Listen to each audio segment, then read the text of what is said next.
Once I was falling asleep, awake but in a dream. Alright, first things first, my first time loading into the game, I've instantly noticed the better performance. It makes the gameplay so much cleaner, getting in and out of the bases feels very smooth now. The hologram thingy on the Sea Glide is much clearer now. I actually used it in this game. And there's separate buttons for the holo and the light. They added the twisty bridges, a beloved concept from the first game. Alan. I love Alan. I'm a sci-fi fanatic and Alan just fascinated me. And Robin too. I actually enjoyed having a voice protagonist. I couldn't tell you exactly what it is, but I almost feel like she helps me immerse more into the world and story. The sea truck. I love it. I don't mind trading a little bit of mobility for some cool stuff. It has a teleporter, it has a prawn bay, it has a jukebox. I think the jukebox alone automatically makes it a great vehicle. Which leads us to the music discs. This was perfect. Finding different music tracks around the map to play in your base or sea truck was a phenomenal addition. Similarly, the sea truck modules. The amount of modules you can find adds even more exploration and progression, and I am a huge fan of this. I think the Leviathans in this game are much more aesthetic. The glow whales are undeniably gorgeous, although the smallest Leviathan in both games, it is definitely one of my favorites. But we can't forget the vent garden. It is the largest wild Leviathan for both games, and she is stunning. You can even go inside to get resources. The Chelicerae and Shadow are also very good looking. Overall, I like the Below Zero Leviathans more than the original, but not the Sea Treader. He's my doggy.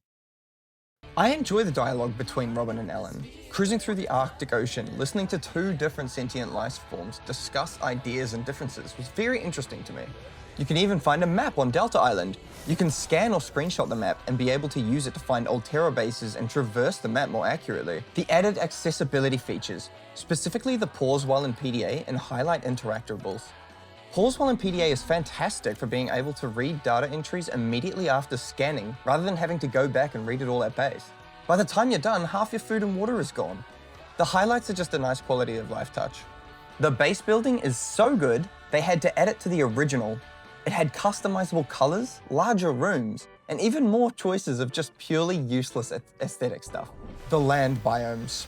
I like that they're trying to do something different. Something that doesn't stray too far from the core game mechanics. For example, the hypothermia system. I like that they took the time to make the snow fox, the snow stalkers, the ice worm, and the snow gear. The land biomes look nice. It leads to an Ellen body part and the frozen Leviathan, so it's not just pointless to upgrade the snow gear. And there's even that bridge that you need to build the part for. It just adds another layer of stuff to do and upgrade. That's what I like about it. I should also mention the spy penguin. I really like the concept. I didn't find much use other than finding the cure in that little cave, but we all know the true purpose of the spy penguin. Infiltrate from within. Another mention is the trailer. The trailer was just very high quality and it raised the hype for me even more. The weather. I love the snow and the lightning storms. They give the game a wonderful ambience. Also, the red sunsets and night skies are a very nice touch. The new PDA voice is funny. She cracks a joke from time to time, and it's just silly. I enjoy the comedic relief. The sweet scent of dirty bean water. And I almost forgot one of the most important traits of a Subnautica game. The soundtrack. And Below Zero's is gorgeous. It has an icy tone and really breathes with the biomes. It's a very tranquil, almost cosmic-like tone. The vibe is truly special.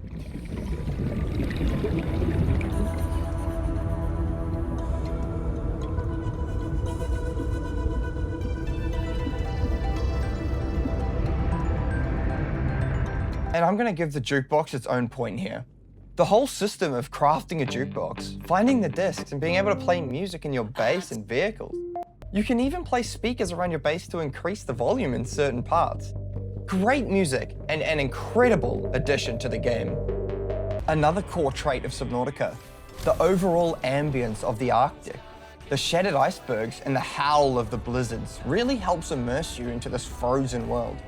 I just can't help but appreciate the effort and skill it took to create this feeling. It might not be the same feeling as the first, but it is a new and fresh feeling, and I love it. And finally, the ending. I thought the ending was fantastic. It's obvious the only thing Robin really cares about is her sister, and now that she's gone, Robin makes the decision to sacrifice her old life and travel the universe with Alan.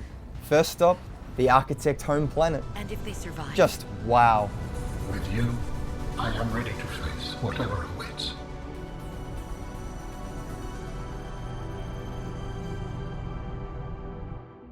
But I will add one thing I do truly think sucks about Below Zero.